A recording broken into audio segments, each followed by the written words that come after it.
Salut à tous, donc une petite vidéo assez courte, j'espère, qui va faire une suite il y a une semaine où j'ai eu très envie de reprendre la clope. Bon voilà, c'est passé, c'est terminé, les irritations ont disparu, les saignements de gencives se sont calmés, dentifrice et bains de bouche spéciaux, donc ça c'est plutôt pas mal calmé tout ça.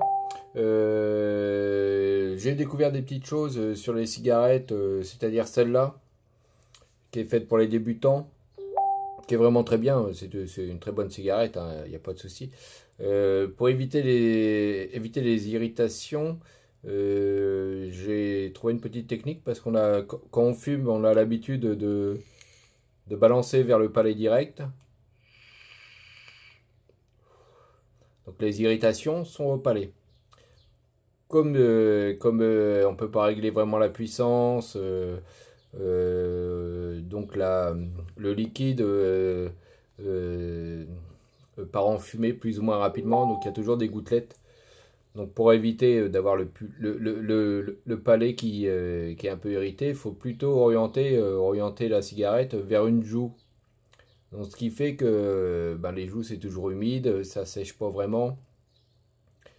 Ce qui fait que s'il y a une irritation, il y en a, j'en ai pas aux joues. Donc je pense que c'est une bonne technique pour quand on débute pour éviter ce désagrément de projection de liquide au palais, de liquide chaud. Donc voilà, moi je mets un peu plus vers la joue.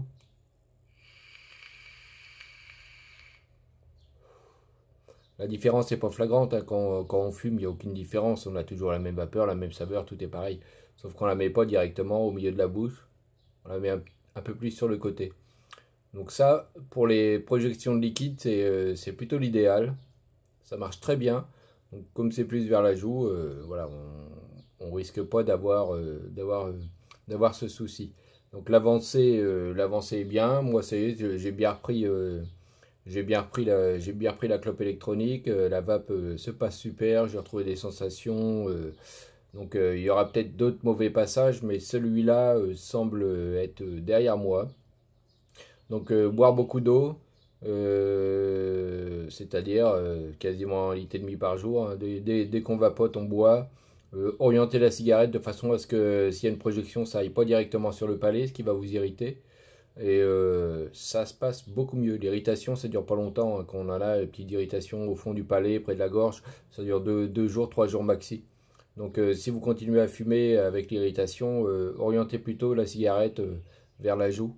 Ce qui fait que, voilà, comme je viens de dire, ça va se propulser. S'il y a des petites gouttelettes, ce sera vers la joue. Les joues sont beaucoup moins sensibles que le palais. Donc il y aura à coup sûr pas d'irritation. Donc voilà. Testez ça. Ceux qui ont une irritation, ça va sûrement vous aider à guérir ce petit souci de palais. Et vous allez pouvoir continuer à vapoter tranquillement. Donc pour les débutants, cette clope est super.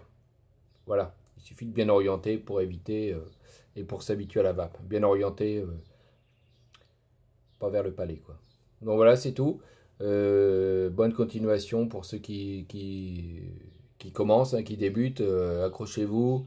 C'est pas toujours facile, mais ça se tient. Et regardez bien les vidéos que j'ai fait avant, qui parlent un petit peu des effets secondaires, de tous les petits soucis de la vape qui passent, qui vont passer. Donc voilà, bon courage. Salut!